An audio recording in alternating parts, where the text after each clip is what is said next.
In June 2026, the UK government announced a plan to ban children under 16 from accessing social media.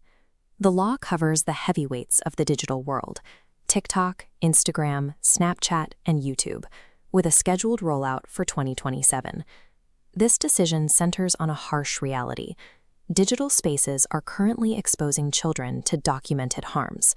By legally removing teenagers from these platforms, the state creates an accountability vacuum. The legislation frames the user as the primary cause of the crisis, ignoring the structural risks inherent in the platforms themselves. This framing is why Amnesty International and other human rights organizations have stepped in to oppose the ban. Amnesty argues that while the government identifies a real danger, the proposed solution targets the wrong subject.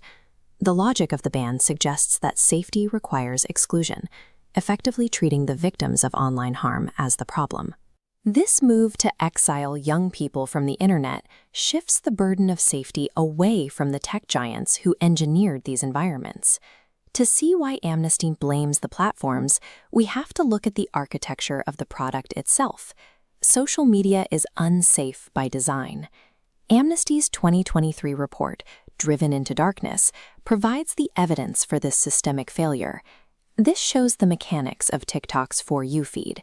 A user interacting with a single node, like a search for mental health, triggers a cascade of darker connections.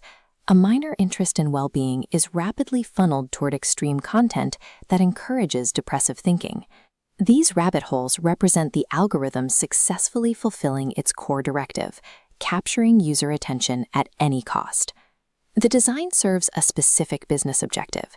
Invasive profiling is the foundational product of the surveillance-based business model.